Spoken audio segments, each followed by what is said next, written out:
What's up, everyone? Welcome back to the Kumite Lifestyle Podcast. Today's episode is powerful, real, and straight from the heart. I'm sitting down with Gabby Best, jiu-jitsu athlete, academy owner, nurse, mother, and an absolute force of resilience. In this episode, Gabby opens up about her journey from stepping onto the mats as a beginner to becoming a leader in a male-dominated sport. We talk about competition, mindset, community, and how jiu-jitsu became more than just training, it became therapy, purpose, and a path forward. Gabby gets real about overcoming trauma, rebuilding her life, and making the conscious shift from victim mindset to a victor mindset. She shares how the jiu-jitsu community helped carry her through some of the darkest moments of her life and why investing in yourself is non-negotiable.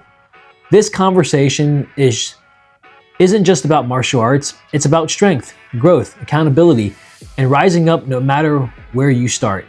The full episode is live now on YouTube. Click the link in the bio or check out our story podcast highlights to watch the full conversation. This one resonates with all walks of life. Don't miss it. All right, guys, welcome back to another episode of the Kumite Lifestyle. And today we are joined by the one and only Gabby. And Gabby, just real quick, how do you say your last name? Because I want So to make that, sure. my last name's actually Best. Awesome. On my middle name is Onelia, which a lot of people call me by because it's on my social medias, but my last name is Best. Very cool. And Gabby, thank you so much for coming on today's episode. I wanted to bring you on because, like myself, we're both martial artists and we kind of have similar journeys of when we started jujitsu. Because I remember when you first started at Premier and to see your progression and where you are now, it's been awesome to watch. And like, obviously, like you don't need me to, say that because I mean, obviously, your own testament to your own hard work.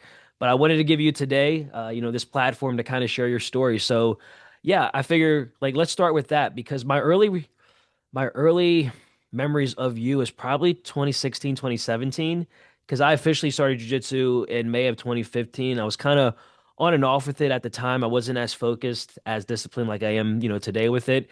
But I think around that time is when I met you. I don't know if it was through your instructor Alan or maybe at a actually, I'm not even, sure when we first actually met, but I know it was around that time. So let's go back in time. When did you first start jujitsu, or when did you first get introduced to it?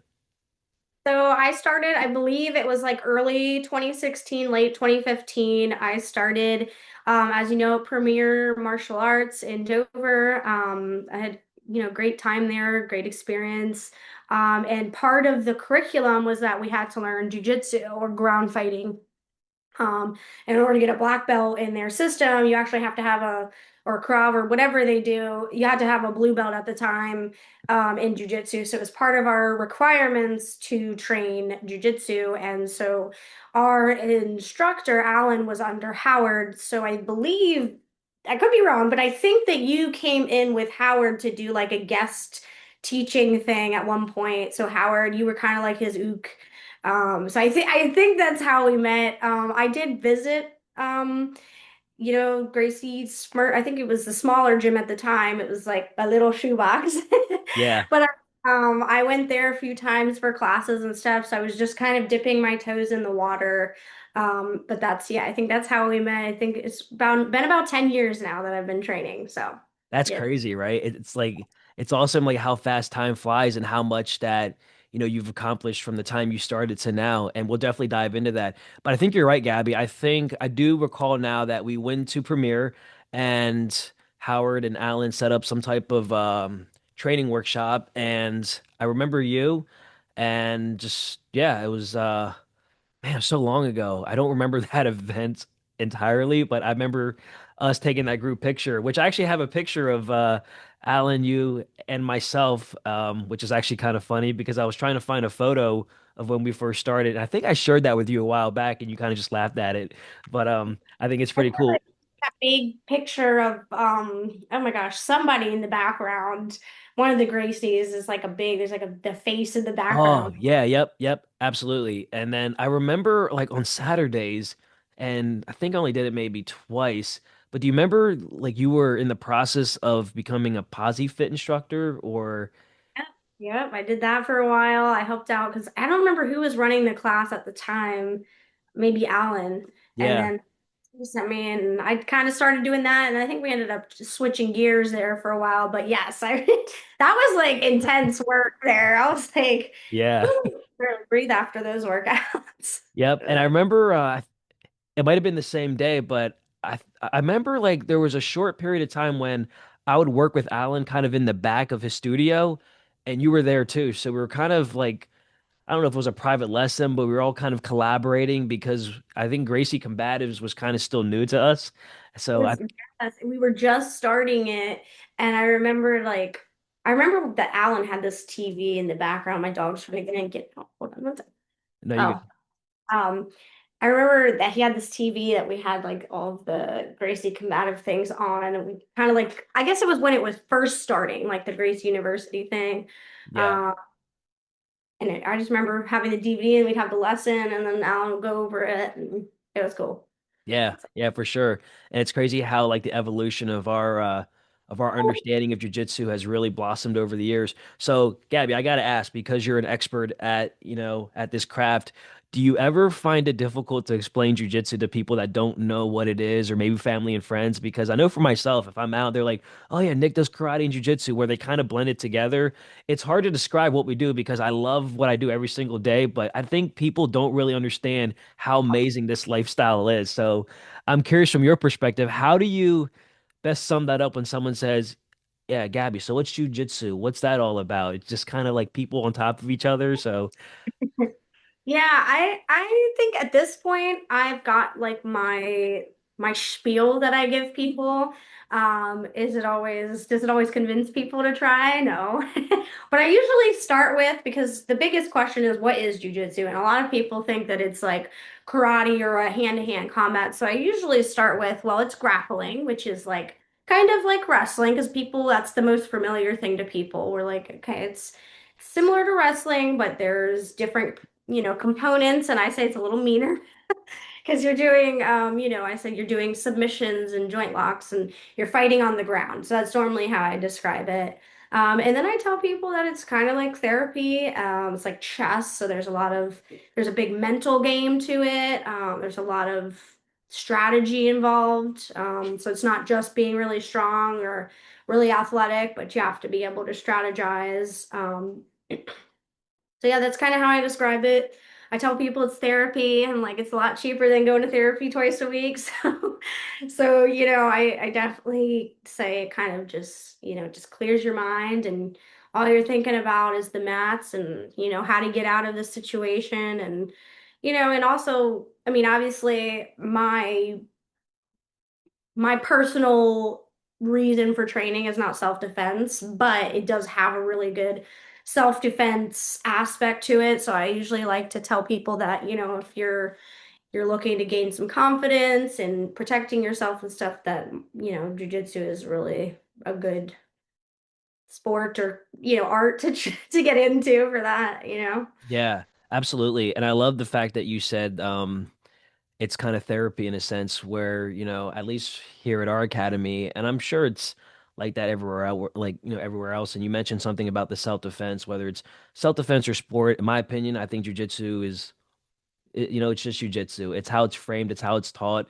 Because I think that if you take the best sport grapplers in the world in jujitsu, they're going to be just fine in a self-defense situation because they already have that mindset, the understanding of, I guess two bodies coming together. But that's, I mean, I don't like to get into the whole debunk of that because I think if you love jujitsu, do it for your reasons. And, you know, my reasons might be different than yours. But ultimately, I agree what you said about therapy and people coming to our academies. It's like they stay for the community. And there's so many awesome people in jujitsu. And I know that you can attest to that because you own a school, which we'll talk about here later. So, um, yeah, so 2016, 2017, like you said. And then there was a time where, because we never really trained directly together, but I've watched your career like over the years. So you were training with Alan. So let's kind of, continue with that. When did you know, like, okay, like jujitsu is something that I really want to get into? I can see myself doing this for a while. And then kind of talk about your early stages of competition. Yeah, so I actually wanted to be a MMA fighter in high school. And my dad, and I hate telling people this because it sounds really conceited, but I promise this is my dad's words, not mine. He was like, "No, you're too pretty to get punched in the face."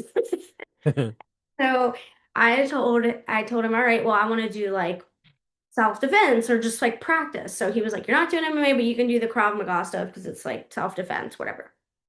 I was like, cool.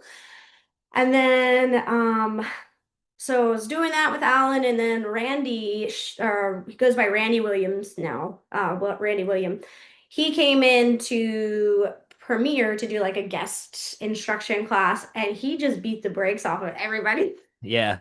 And I was like, whoa, that's so cool. And at the time, I was actually training to do kickboxing with his name is Jason. I can't remember his last name, but he was like the owner's son, and he was a professional kickboxer. And I was training to do kickboxing. I had an injury that kind of stopped me from going to the fight that I was preparing for. Um, and so around that time is when I got introduced to Randy, and I was like, that's it. This is the coolest thing ever. I want to do this. And so I was still at Premiere, but then I started like kind of slowly transitioning more to just jujitsu. I found that to be like my niche, so to speak. And then yeah, I mean we were nomads for a while. We trained on the Air Force Base. We trained in over at some Taekwondo dojo in Smyrna. We Yeah. trained, oh my gosh, we trained a lot of different places. We ended up somehow, and I don't really know how because I actually got married when I was 19. I was really young, and I moved to Guam. I was Oh, 20. wow. I was 20 when I moved, and I got pregnant. And then, so when I came back from Guam was when they had ended up in Milford somehow. Randy had ended up in a gym in Milford. So that's kind of where my career went. As far as competing, I think it was always part of who I am as a person. I started competing in my first competition was in May of 2017. So not long, less than a year of training, and I was like, yeah, let's do it. And I loved it. It was like a good fight, like a local tournament. I remember there was two girls in my division. One was a blue belt and one was a green belt. So both of them had much more experience than me. I ended up in second. I lost to the blue belt, and I won, beat the green belt, which was a teenager. But I was also a teenager, so Yeah. um like 18, 17, so sort of young. But yeah, and after that I kept competing. I got my blue belt in 20 2019, I think. Yeah, 2019 I got my blue belt. So about 3.5 years of training. That's a white belt for a long time. Yeah. Um, which hot take, but I think people get promoted too quickly these days anyways. But Yeah. everybody's talking about after like 6 months. I'm like, all right, yeah. All right, hot shots. Yeah. Took me 3.5 years. But yeah, so it was around the time that right after I got my blue belt, I think it was like June 2019. And then I found out I was pregnant in September of 2019. So I wasn't a blue belt for very long before I had to stop kind of training because of having a baby in my belly. And I Sure. was young, I didn't really know how to navigate training with being pregnant and stuff. I think in the future, if and when I have any more kids, that I'm definitely gonna approach that differently. But yeah, so that's kind of the Cliff Notes version of my early Yeah. jiu-jitsu. No, that's awesome. And you said a couple things that, really stood out to me. And like you talk about the life experiences, it's those experiences that shape us. And I can probably kind of venture to say like jujitsu has definitely kind of helped guide you through life, not just on the mats, but also off the mats as well. And that's something that we preach here at this academy. It's like, yeah, the lessons that we share on the mat is one thing, but we hope that it can, go with you, whether you're with us for 6 months or a year or however long. I mean, there's so many, benefits to jujitsu, and you kind of, touched on them. And then, yeah, I remember Randy as well. I had a chance to work with him in 2017, 2018. I was kind of in my infancy stage of jiu-jitsu, and I was in the Air Force at the time, and I had known him actually before jiu-jitsu. We connected, we hung out, and yeah, we like went to the gym, and he showed me some cool stuff. I think what he's doing is amazing. I see his stuff on Instagram all the time, and it's just, it's cool to see someone from like small like little Delaware doing what he's doing, you know? Well, it's, you know, it's cool, at least for me, to see that, he hasn't changed who he is, maybe tamed it a little bit. But I mean, I think like he's he's staying kind of true to who he is, which is nice, and and kind of building a career off of that side. And that's something that, even though, Randy's one of those people, I personally love him to death. He's like a brother to me, but some Sure. people you either love him or you don't. And I think that um he's consistent to that no matter what. And and he's doing the thing, and I'm proud of him. So yeah, it's cool to see him Yeah, doing his thing. And yeah. absolutely. So when you had your first kid or your first child, excuse me, when did you like, because I know you mentioned it was kind of hard to, train consistently. Was that a hard part in your life aside from raising a family because you fell in love with jujitsu and then not having, being able to train jujitsu for a while? Did you find that difficult for you like at all? Yeah, honestly, that was, to be honest, this is a whole nother can of worms No, you're good. to open. But that time of my life was honestly like probably one of the worst times of my life. Being pregnant and having a daughter, the person that I married ended up being abusive, and just it was a rough time, especially being so young. We ended up moving across the world, and then COVID hit. So it was very isolating, it was very depressing, and then not having that outlet to like escape from everything that was happening. Yeah, it was a super dark point for me. Um, I did try to train a little bit when I was overseas, but it was hard with COVID. It was like all underground training. And um, unfortunately, we weren't in with people at that point because we had just moved. And so it was a pretty lonely time. Yeah. When I ended up moving back early, my family came to visit, and they got to witness firsthand like the abuse, because it was verbal, it was emotional, physical, like any kind of abuse, financial, like any kind of abuse you can think of. And this is all to say, I do want to, because this is public, and I do want to say that I don't hate my daughter's father. I don't want to have him viewed in a negative light, especially those that know him. I think that like we were both really young, and that and I don't want to make excuses for him either, but I think that like broken people hurt people, and I think that he's just a broken, hurt person. So that's my blanket statement. I don't want anybody saying negative things about him. But yeah, but it is what happened, and it's the truth. So I'm not going to lie and try to protect him. So, but I did want to come out and say, like, I don't think he's evil or anything like that. I just think that is just a bad time for all of us. But anyways, um, so my family came and they saw the abuse happening. They said, "Nope, you're leaving." And so I moved back in late July of 2020 with a 2-month old. And we traveled across the world, us and our two little suitcases, and left everything behind. I had nothing. There's like no money in the bank, and my car was over there, my all of my furniture, all my clothes. We literally packed a suitcase and we hauled ass out of Guam. So Yeah. that was cool. And then so around that time, I was like really in a depression. I couldn't work, so I was having some health problems, and so things were rough. My mom decided to start a gymnastics gym to kind of, she was teaching at the time. She started a gymnastics gym to basically give me a buffer job because I am a nurse, and because of my health issues, I wasn't able to work as a nurse. So she was like, well, just in case she's never able to work again. This is, so my mom's awesome, like love her to death. That was like super cool of her. But anyways, when I came back was when I started training again. And honestly, the not just training, but honestly the community of people that I had that just came in, and especially like people in the jiu-jitsu community, my family, my friends. Randy was a big part of that. So I think between everything that happened, it was like we all kind of leaned on each other. Yeah. Yeah, and then honestly, I know I'm rambling a little bit, but just kind of about the jiu-jitsu community, Randy's wife.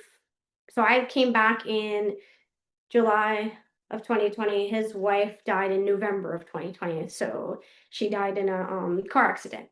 So that was like a time where the jiu-jitsu community, at least for me, the local community, we kind of really came together and supported each other because we were really going through it, the both of us. And so I'm very grateful for jiu-jitsu and for the community that I have through the sport that kind of helped me get through that and helped me get back, find my way back into training. And since that point, it's been like full speed ahead. Yeah, So absolutely. And Gabby, thank you for being vulnerable there. I think that takes a strong person to do that. And, you mentioned something again, not the caveat on, your past experiences, but you said something that was pretty profound where I think we're all, well, I don't think, I know, like we're all broken, right, to some degree, but it's how we kind of use those life experiences to move forward. Again, not making excuses by no means. I just wanted to point that out because I don't have my shit together, and like I don't think anyone does. And I think like I always hate when people said, "Oh, like oh, it must be nice or like it must be easy. Like it's not. And so like I see your hard work and I know like when you started and I remember a little bit about the story about your health because I think I remember a while back on Facebook you posted something on it. And this is just like it's actually kudos to you because it was pretty like profound. I remember reading, I said, damn, like this that sucks, but like you're still getting after it. I feel like you don't make excuses at all. And those are the stories that I love hearing because everyone, has, a triumph story but I always love the people that say, yeah, no sad stories today, like here we are, like yeah, let's just keep going. So, and I think that shows because you mentioned something about the jiu-jitsu community coming together. I think whenever there's some tragic shit happening or like losses, that's when it's crazy how people come together during the bad times. It's like good luck trying to get people together just like, hey, let's all get up. Why? I don't know. No, I'm not gonna do it. But if something happens, that's usually yeah. when I don't know things I can't explain that. All that for a different day. And then I think that shows in your community because like you've built such a great school and a great academy, and I haven't been there yet. Um, Unfortunately, things I would love to down the road, but I've had students visit you and they said, "Man, Gabby's awesome." Like she was like, so welcoming. And I'm like, "Yeah, that's just who she is." I was never surprised by it, but it's nice to hear students that you don't train directly, give that positive feedback and it shows just who you are. So huge props to you, Gabby, for being so welcoming. Thank you, thank you. Yeah, I that was something that was really important to me when I was kind of starting my academy, and that's a whole nother story in and of itself. Maybe we can get into it if we have time, but Yeah, absolutely. something that was super important to me. And honestly, we have come very close to removing students, if not actually removing people, to protect our culture because I think that Culture's this. important. Oh yeah. Yeah, especially with like when you're in a male-dominated sport, there's a lot of testosterone and there's a lot of ego, and that's not all well, always negative. I think that those things can be used in positive ways, but to me, especially being a female, respect and community are super important. I'm very blessed to have a group of people that are very respectful of me being the head instructor and the owner, and they're always willing to listen and learn. And I think that that sometimes is different for people because most of the time we got a big strong man running a dojo. Yeah. Having a small 135 pound excuse me, female running a dojo can be a little bit like, does she know what she's talking about? But I think that do enough with between competing and community work and just people, if they come for a little bit, they can see that I'm legit and that Oh yeah. I'm at the end of the day I have something to offer and that it's valuable. So Yeah. I don't get super nervous anymore about kind of running a gym as a little female, but the community of the gym right now, like with everybody just being like the camaraderie and the respect, and I'm very grateful to have that. Yeah. Yeah, absolutely. And it goes back to a couple things that I've learned. People don't care what you know until they know that you care and you have that product. And about the size difference, it can be intimidating because you know you're good and you know that the people that know you're good, but when you have a brand new student come in, they're like what's this female going to teach me, or what's this little guy you're going to teach me? But I love the saying that the mats don't lie, and you put in the work, and I feel like you're always evolving because you travel, because you just traveled recently, I saw, which I think is dope. So like no one can say that, oh, like Gabby just teaches but she's not actually doing anything. No, like you're like it's like you're a student first mentality while also being a teacher. And I think a lot of times instructors, I don't know, like at certain points they plateau, but then they stop learning. But the problem is your students are like, here's us as instructors, the students, eventually they're going to pass us. And I think that's kind of, stealing away from their experience if we're not leveling up ourselves, which I know that you're constantly doing. So before we jump into your school, I do want to talk about your competition career because, man, just watching that over the past couple of years has been, phenomenal. I've seen some of your matches. Every guest I have on, I always do a little bit of homework on just so I don't come in blindsided. So I want to what are some, well, actually, like, let me ask you this. When you're competing, right? How do you get yourself kind of ready? Like what's your preparation like before a competition and when you actually compete on game day? Yeah, that's a great question. So honestly, this is still something that I'm working on and trying to find like the right mentality. I think one of the reasons, I know you'd mentioned like a lot of instructors kind of plateau and stuff, and I think part of that is that we're afraid to like be vulnerable and put ourselves out there to lose in front of our students. I'm not. I lose all the time, and I tell them that. And honestly, I think it helps my students, especially when I'm encouraging them to compete. I'm like, look, I competed last weekend and I lost. It's okay. Like you're just doing it for fun and you're Yeah. doing it to see where you're at your belt level and stuff, but it's okay to lose. So I think number one, just scratch the idea that you have to win everything because you don't. At the end of the day, I'm just a mom and a nurse and a jiu-jitsu instructor that loves competing, but I'm not Sarah Galval and I'm not Helena Cravar, and that's okay. I'm not trying to be them. What I'm trying to do is A, have a good time and have fun because I love competing, and that's always going to be in my nature.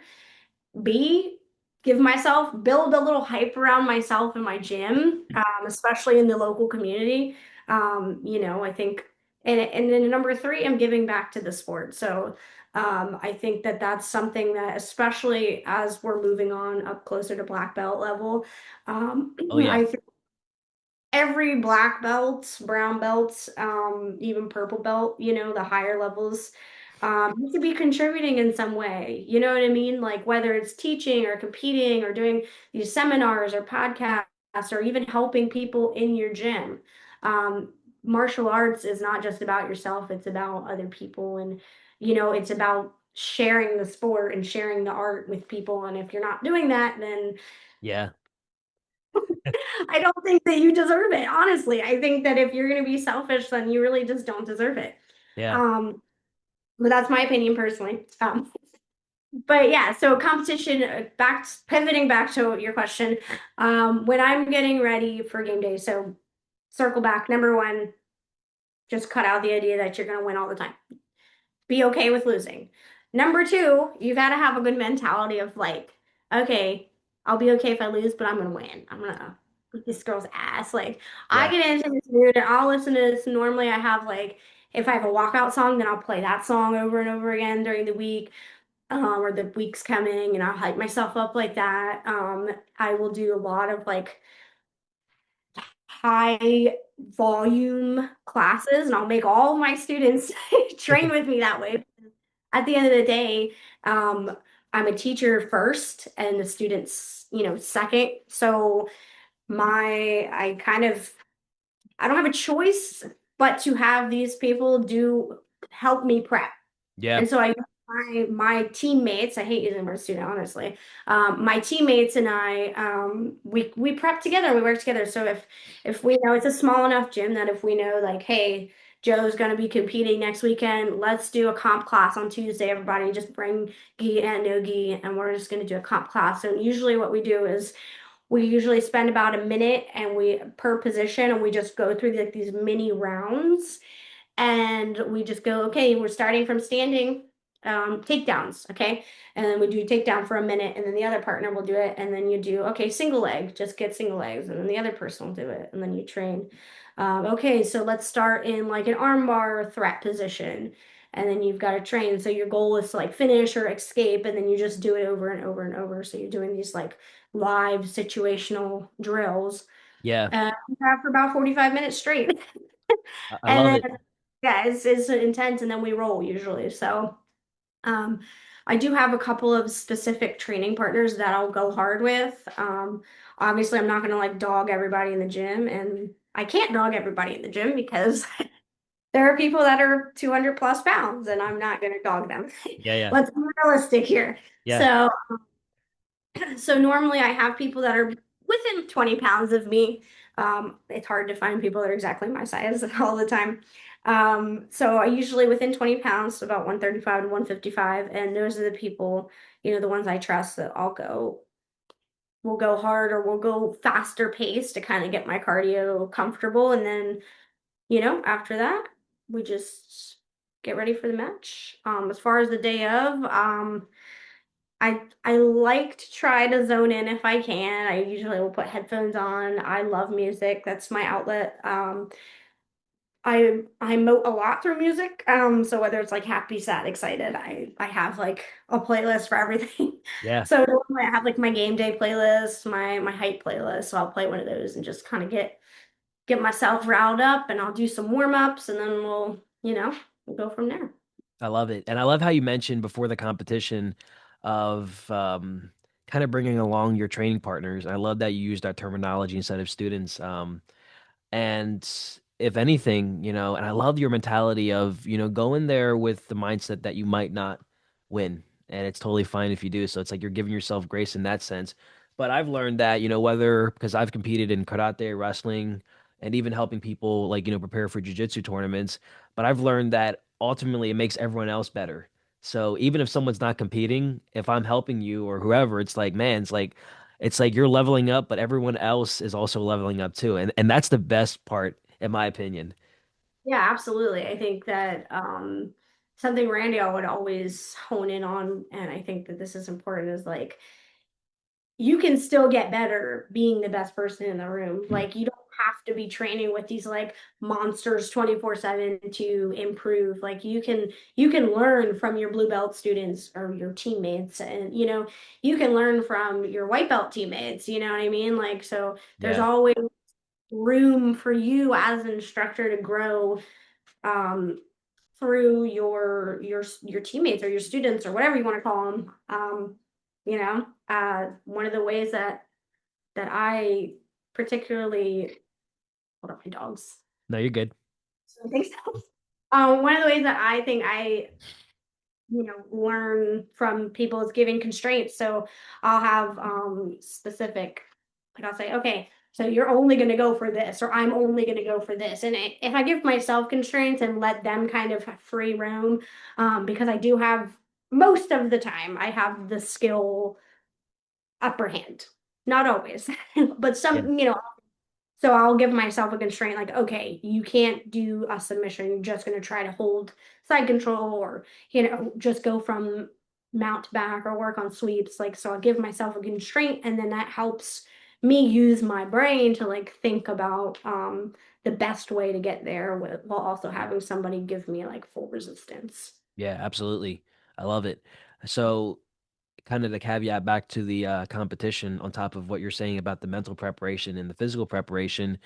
what are some memorable matches that stick out to you, or whether you won or lost? Because I'm sure that you have, whether you got to compete at a higher venue or lots of people watching you. But what are a couple matches that stick to you? Yeah. I think the biggest my so there's I would probably say like there's maybe three. My first ever super fight, that's what they call jiu-jitsu matches. If it's just one-on-one, they call them super fights. That my first one was against Becca Burkhart, who ended up being my nutritionist. And she's amazing, does really good work with nutrition. Yeah. Um, was doing it. But um, she was amazing. That was a really fun match. I go back and watch it, and I'm like, oh my God, I did not know what I was doing. But I ended up like it was about to go into overtime, and I was like, I'm not doing that. I got an armbar with literally like 1 second left on the clock. So that was a super fun match. Again, Becca's a really amazing person, so it was really fun to compete against her and get the win, which is awesome. My second favorite match would be against this lovely young lady named Kelly Zakeo. We've competed against each other a million times, but we did one on finishers, and it was super back and forth. I just remember her like suplexing me to the floor. And then immediately I rolled over, and then she rolled me back over, and we were just going back and forth. She ended up choking me out. So the match ended, but if you have a submission locked in, then it keeps going. And she had it got in it locked in like maybe 3 seconds before the buzzer went off, and so they continued the match, and she ended up tapping me out, and it was super fun. But like I said, Kelly and I, we have yeah, we've gone into some brawls. That was really fun.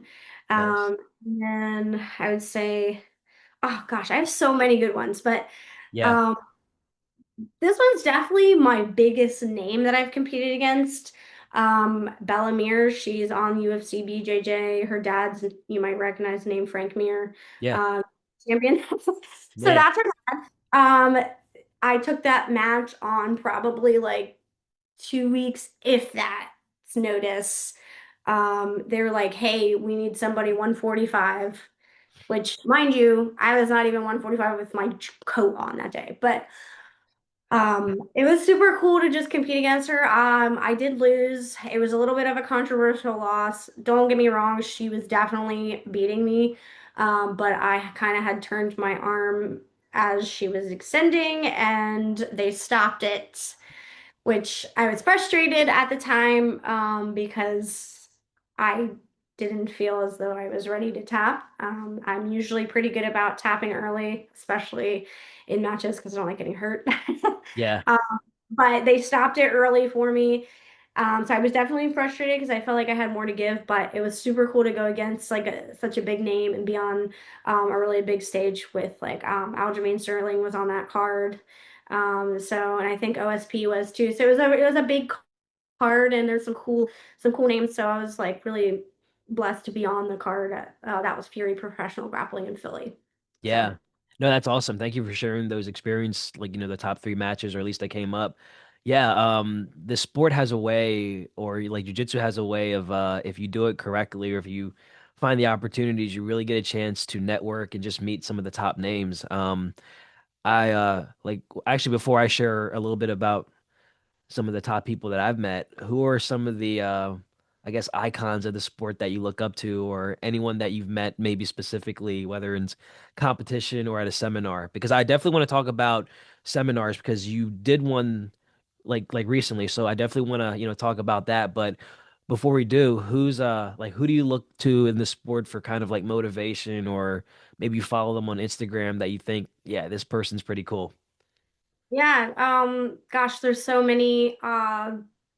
Off the top of my head, um, female wise, I love she's a friend of mine personally, but she also has a social media presence. Her name's Amanda Mazza.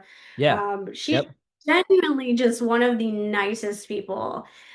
She's always super encouraging. She usually she'll send me a text before my matches and just say something super encouraging. That's or if I lose, she usually will send me something, and we train together I would say semi often. I usually go down to visit Web. Web's her home gym, which is also a uh, great gym. Has a lot of great fighters and stuff there. So I usually will go train. But she's a big inspiration to me. She's like a sister to me. I'm super grateful to know her and have met her through the community. But yeah. Let me see. Anybody else? Um, Honestly, there's grappling wise, I have a lot of people that I follow. I Yeah. don't know necessarily that I would say look up to other than like people that are personal. Like obviously I look up to Randy. I look up to my other professor, Vicente. Yeah, Vicente Vicente. Jr. Oh yeah. He's a big inspiration for me. He's been in the game a long time. He's always, there to motivate me and, um, kind of in the back, the woodworks. Because I mean, it's Maryland, so I try to go over there and train, but he's always been somebody that's kind of been in my corner, and so he's definitely an inspiration to me. And then my buddy RJ, his name's RJ Nealon. His Instagram is the One-Handed Bandit. He's got cerebral palsy, and he was born with like right-sided hemiplegia, so he doesn't have really good use of his right side. But the dude's insane. Like he's competed in like every sport imaginable. He's done like football, surfing, jiu-jitsu, boxing. He was a Paralympic alternate for swimming. Like he's insane. Like he's really an incredible person just to just know and through the sport. And he's one of those dudes that like you can tell him something, he's gonna be like, I don't care, I'm gonna do it anyways. And he competes against able-bodied people all the time. He wins against able-bodied people pretty often. So he's pretty incredible. He's like one of the top ranked well, he was one of the top ranked purple belt master one athletes. Now he just got his brown belt like last week. So but yeah, he's one of my good friends, but he's also definitely a big inspiration to me for sure. That's awesome. Yeah, absolutely. And yeah, thanks for sharing that list. And so Vicente Jr., going back to him, I remember watching him in 2012, 2013, and I kind of used to I kind of try to mimic his style because just the way his guard retention is amazing. And his arm bars too. So I remember watching him kind of in my early days of training. And then for me, because I like to at least like meet people because you know the saying like never meet your heroes because then you're gonna get disappointed.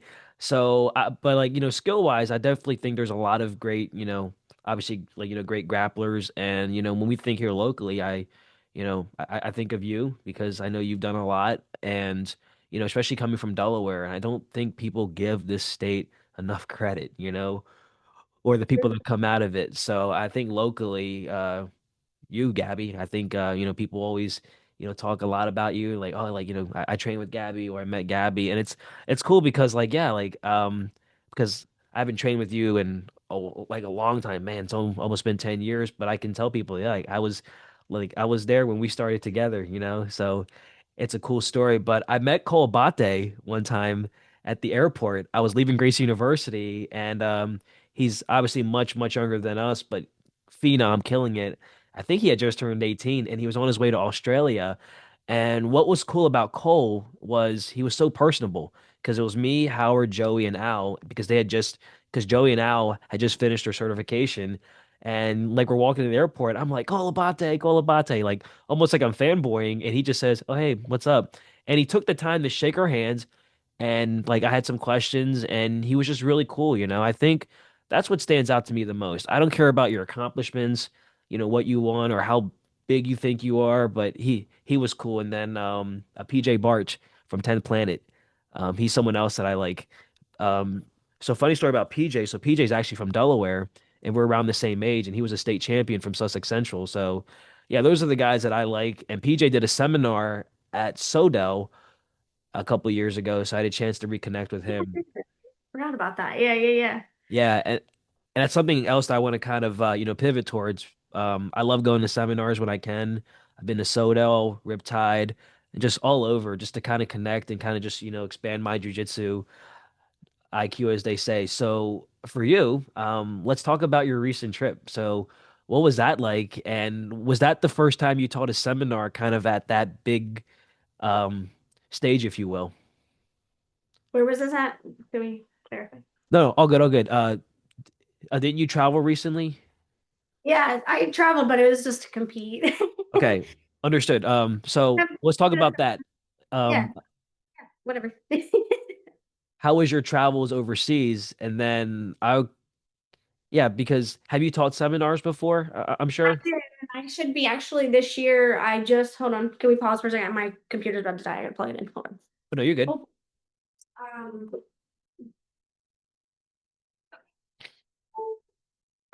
Time it. Okay. So yes, I've done a few seminars. I've done one at Delaware State University. I did a self-defense seminar there. That was really fun. It was not, it wasn't like huge, but I just think that the advertising wasn't great, but it was Yeah, a really fun experience. That was like my first paid gig, which was cool. And it was well paid. yeah, So that was awesome. Um, I've done seminars I kind of volunteer with Distinguished Young Women, which is like a scholarship pageant thing for young ladies that are seniors and or going into their senior year of high school. So the past 2 years, I volunteered with them to do seminars for their contestants and just like self-defense, basic self-defense stuff. And then I did my first seminar with Nomad Grappling Team, which is like a business that they create rash guards and merch and stuff, but they also are just really big on supporting athletes that are, around the community. So they're local to like the PA area. Ricardo's the owner. He's awesome. But myself and Sharon Magura ran a seminar locally for Nomad, and that was super cool. I am working with Alchemized Fightwear, which is a Philly-based brand that sells women's gear. I'm like a sponsored athlete by them, and supposed to be starting some seminars with them hopefully in the new year. So I just signed a contract for that. So hopefully I'll have nice. some seminar news coming soon. So Yeah, if there's ladies listening to this, keep your ears out for some seminars. absolutely. Yeah, and like congrats on that. I think that's awesome. What's the So when you're teaching seminars, whether it's self-defense or maybe more sportive techniques, what's your overall message that you hope that the audience leaves with? Maybe it's a principle, maybe it's a mindset, as an instructor, because I know when I teach, I want the class to leave with something positive. So for you, Gabby, what's an overall message that you hope anyone that attends your classes or seminar gets out of it? Yeah, I think there's two things that I like to kind of rein in on. And so if I'm doing specifically self-defense, I'll start with that one because I've done a decent amount of self-defense seminars and classes. And the biggest thing that I like to rein on is that you're not going to walk out of here with one class knowing jujitsu. But what I do want to try to equip you with is that I think I'm trying to find a good way to word this that's easy. Um, I think that there's this confidence that you gain from feeling like you can protect yourself from jujitsu or grappling, learning self-defense that deters predators because I think that predators prey on weak people. And I think that Absolutely. I think the mindset that I like to hone in on is that um, you're a bad bitch, like you're a badass, and like you're untouchable. And even if you are, you could be touchable. But I think that predators, especially like weak, evil people, they don't like to prey on like they like to prey on victims. Yeah. So if you switch your mindset from being like, oh, I'm scared, like victim, to like, no, like I know what I'm doing. I'm strong. I'm capable. I'm a victor. You know what I mean? And not a victim. I think that that's like that mindset switch Yeah. is something that I try to like make sure that I can hone into people, especially during those self-defense seminars. Like, there's one thing I want you to take away. It's that don't walk around like a victim. Walk around like like you're a tough cookie, and you'll be good, you know. Um, Absolutely. I think when it comes to jujitsu skills, when I'm teaching actual skills, something during my regular classes that I try to relay and or during seminars is that there is no specific right way to do things sometimes. So I like to explain whatever technique that I'm doing. And then I say explore a little bit.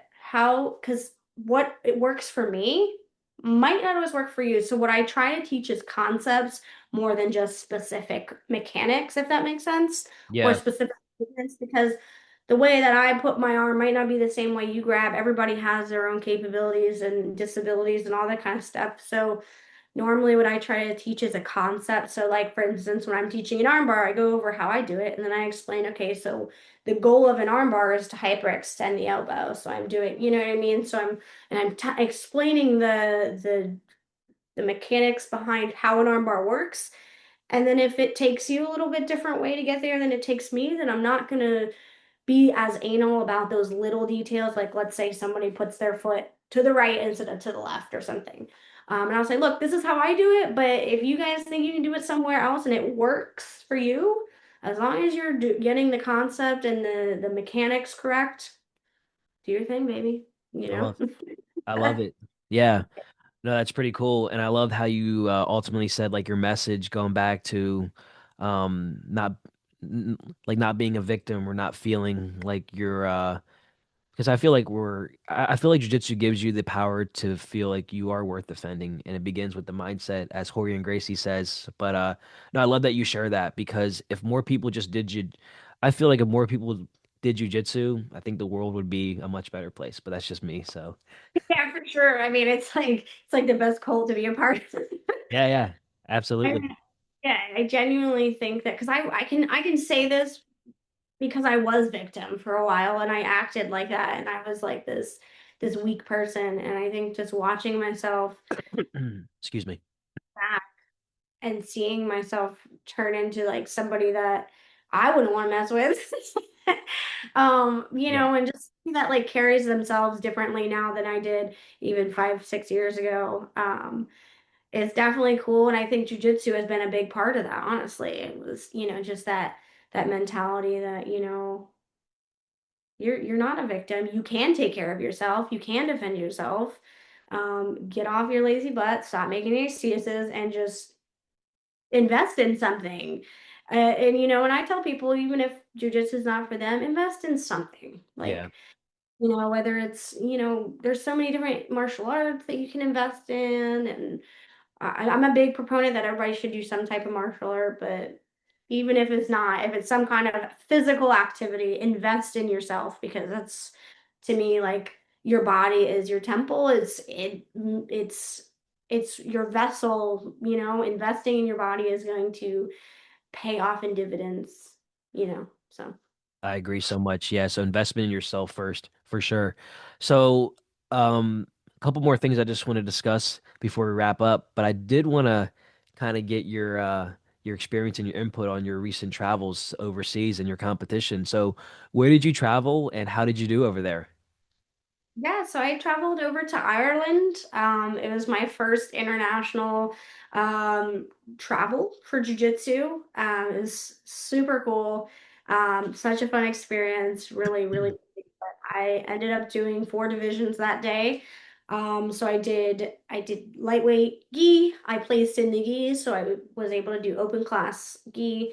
I placed in that as well. I think I got third. So I got second in gi, third in or second in gi lightweight, and then third in gi open. And then I got third place in no gi and third place again in no gi. Nice. Um, that was really cool. It was fun to do so many matches. I think I had like 6 matches that day, so it was exhausting. But Yeah, um, honestly, the biggest, best takeaway that I got from being overseas was like the community knows no bounds. I made friends that were from Scotland. I made friends from Ireland. I made friends from Brazil that didn't even speak my language. Mhm. And it was really cool to like build an international community of jujitsu people and I made friends. And I think honestly, like more than the competing, that's why I love one of the reasons at least why I love competing is because I build community and I make friends everywhere I go. I travel all over the country to compete and I always make a new friend and now across the world. Heck And yeah. honestly, that was the highlight of my trip was like meeting these awesome ladies and we got pictures together and we exchanged information and so we stay in touch now. So Yeah. it's just cool to build a community. It knows no language, it knows no bounds. So it's cool. Yeah. Absolutely. It's the memories and the road trips along the way, of the competition. I Yeah. love it. So, um, yeah, thanks so much for sharing some of your competition experiences and your mental preparation that goes into it and physical preparation. So now I want to kind of bring it back home. So I know you're kind of juggling a lot of things and you wear a lot of different hats, as they say. So when you're not teaching jujitsu or, competing, what else do you like to do? So like what else is in Gabby's life? Because I know you're a mom and a nurse. How do you find time to do all this? Um, well, I didn't have time, which was I was sacrificing a lot. Um, and the gym was kind of starting to suffer a little bit, so I made the decision back in the beginning of November to quit my full-time job.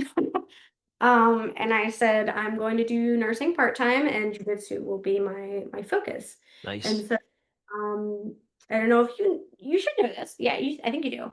But we're building a new facility and it should Yep. be done in the next months. Yeah, Yep. so I want to make sure that my program is ready to accept growth because we're anticipating growth when we move.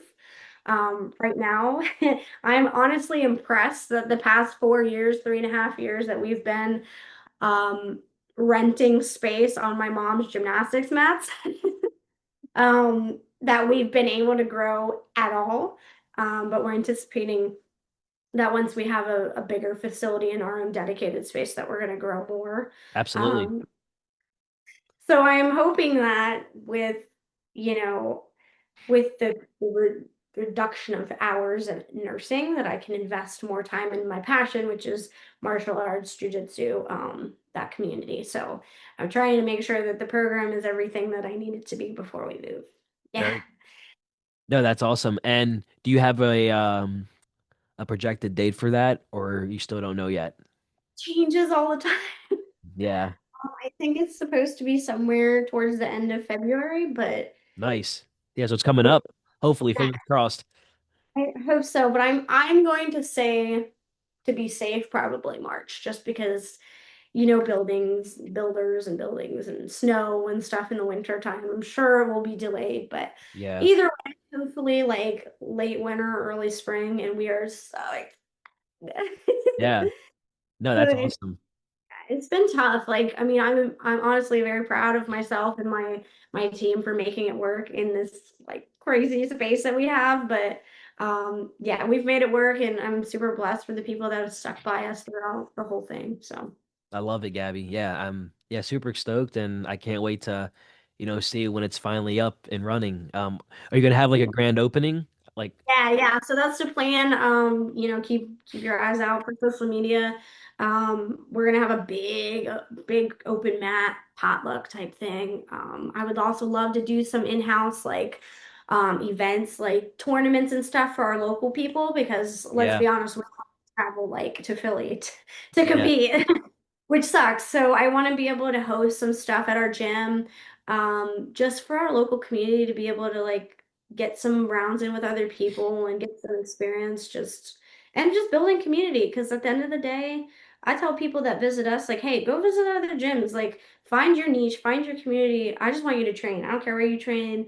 Obviously, it would be cool if you trained with me, but like I just want to spread the love. So yeah, whatever works for you, as long as you're training, you know, just do your thing. So yeah. networking, yeah. I love it. Gabby, so I gotta ask, aside from everything that you've shared, which has been amazing, what is one thing, and this might be a loaded question, but well, so I'm gonna ask a question and kind of answer what comes to mind, but if you could change one thing about jujitsu, anything, what would it be? Yeah, I think if I could change one thing about jujitsu, honestly, it would be the inconsistencies in promotions.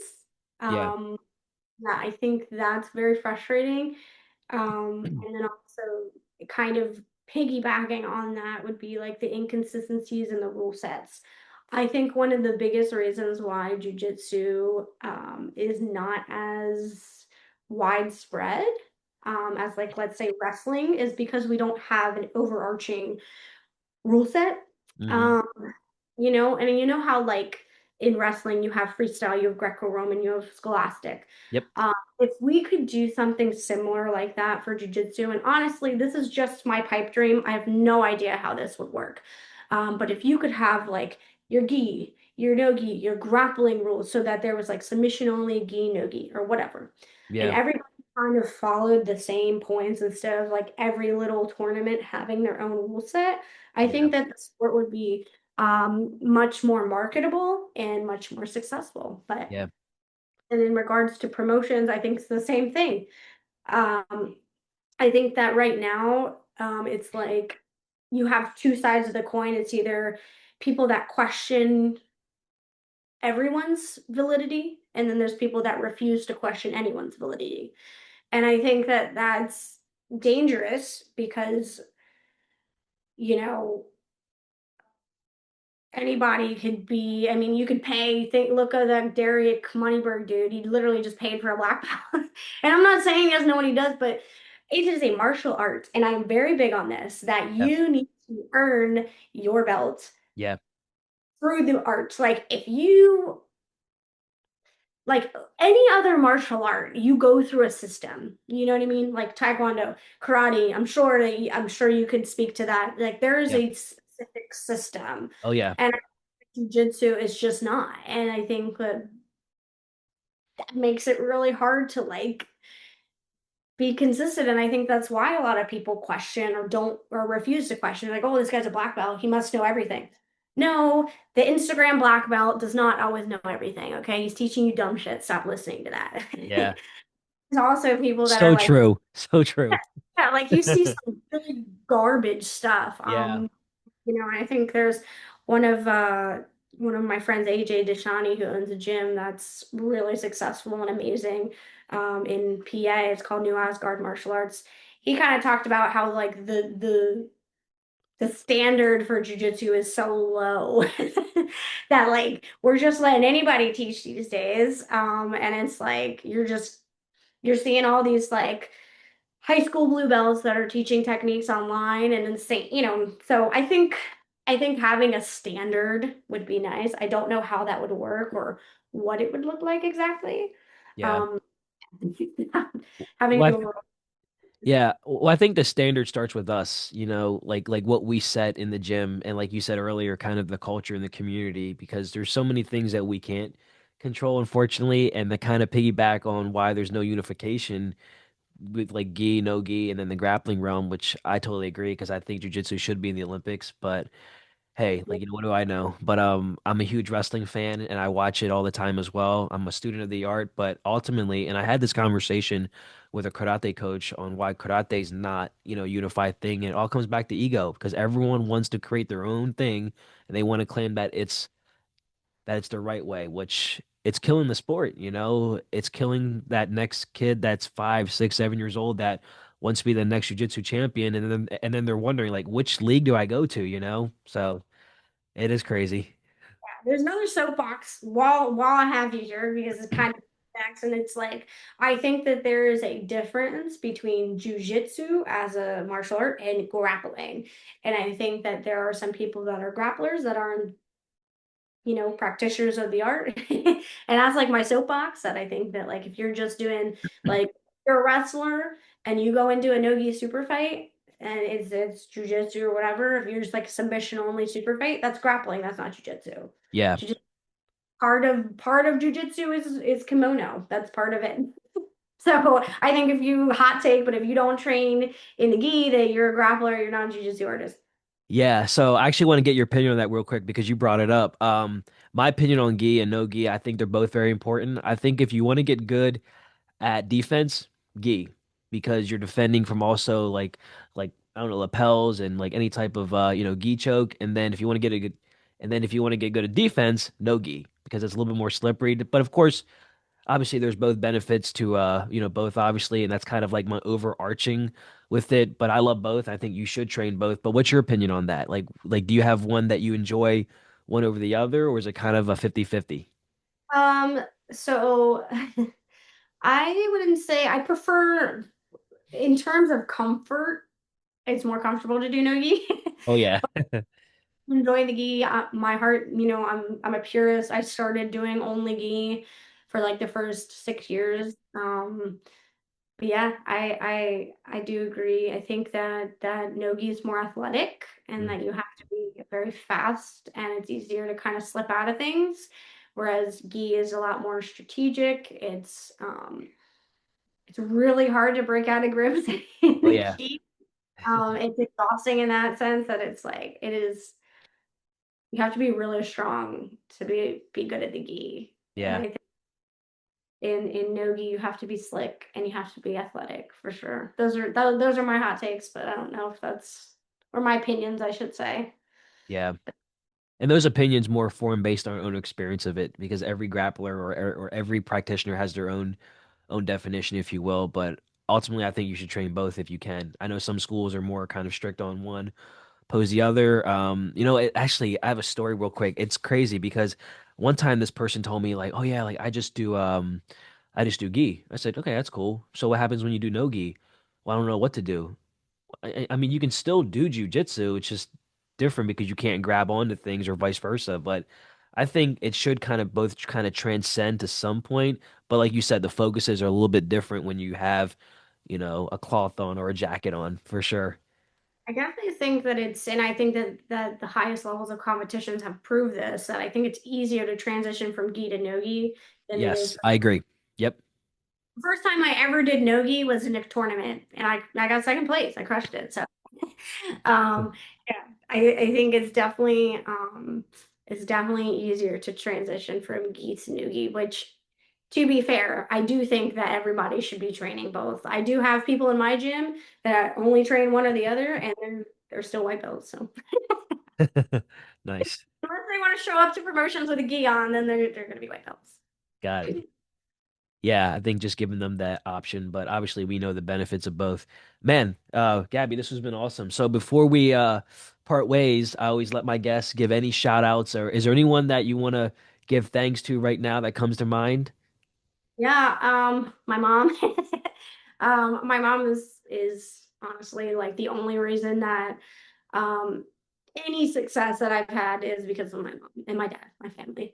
Yeah, Just the most supportive people. I'm super blessed to have them. They've helped me raise my daughter. They've helped me have success in this gym and my dojo and they've just supported me through everything. So that's my mom and dad. I'm super grateful for them. very cool. And where can people find you if they're watching this? Like your Instagram or your social media handles, your school? Yeah, so my personal social media is g.best.athletics. I post a lot more than just jujitsu. I do a lot of like fitness, gymnastics stuff, so you'll see all that on there. I just do whatever I feel like it. And then my gym's name is Bayside BJJ, so you can find us on Facebook, Bayside BJJ. You can find us on Instagram, Bayside BJJDE. And yeah, so. Very cool. All right, guys. So today we had Gabby on the, Kumite Lifestyle Podcast. Thank you so much for coming on and sharing like a small glimpse of your story. I hope that you enjoyed this experience, and I know the viewers did. I learned a lot from you. It was really cool just to be able to sit and just chat with you. Because again, it's been a while since I last saw you. So thank you for giving us your time. Thank you so much for having me on. It's been a pleasure and I've enjoyed this very much. So thank you. Absolutely, Gabby. Enjoy the rest of your day. See ya.